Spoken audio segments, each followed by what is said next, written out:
harvest. The rice cycle, on the other hand, is comprised of the following act. Munggabot, responsible in cleaning and removing of weeds in the rice fields. Munggaod or mumbanong, and these are actually men who are responsible in manually cultivating the rice fields. Munbanong and the ones making sturdy rice paddies. Munwangwa, they wash the rice plant to remove mud from its root, ready for planting. Muntunod, the rice planters, making sure all will be planted equally on the rice field. The alang, the rice granary. Since farming is a major economic activity of Barangay Lingay, they will be performing the Dipayo and the rice cycle as mentioned above. First will be the Duludo, an actor who holds a single spear to drive away the evil spirit, followed by the Mamatod. Two individuals who holds the double spear, dancing on the sound of the Munbangibang, a group of men beating an elongated wood called Bangibang, and the Munhib at Higangha, a group of men beating the gongs.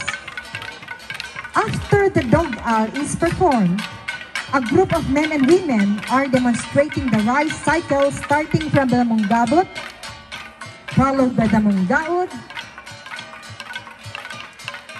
and the Munbanong, then the Munwahwa, and the Muntunod, respectively. After months of waiting, the page or palay can be harvested by the Munani and carried by a group of men called Munbatawil, and piled all harvested palay to the rice granary or in the native house of the owner of the rice field. Tired and exhausted from the heat of the sun, they always manage to smile at each other because of the ubo or the bayanihan that will still prevail, that is still prevailing around them. Happy and contented, they continue their work singing and dancing with a bit of the bangibang and gongs. While all the people invited are busy on the rice field during the said activity, their children are also helpful, doing different household chores like munbayu, or they help pound rice. Others are fetching water, and some does rice field errands and help prepare in cooking for the community. Some children are also playing different ethnic games like akad, upak, hinukting, hanggul, and the like.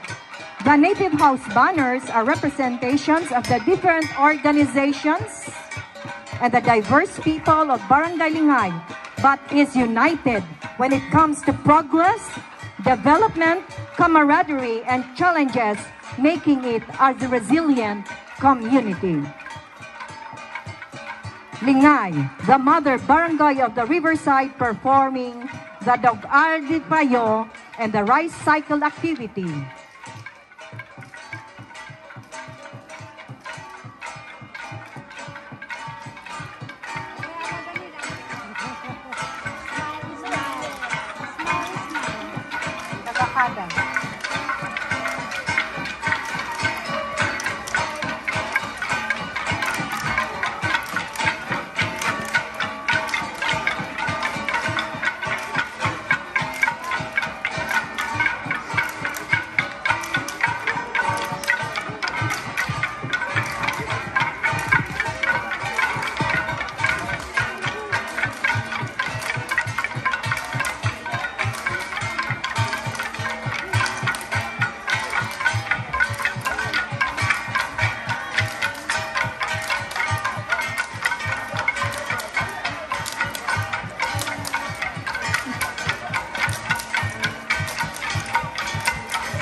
nurse nga ng injection mo.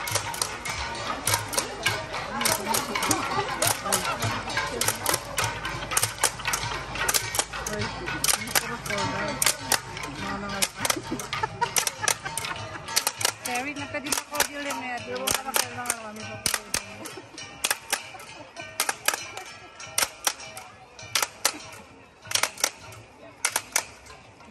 Baka may tiba kaya madamdam ako in the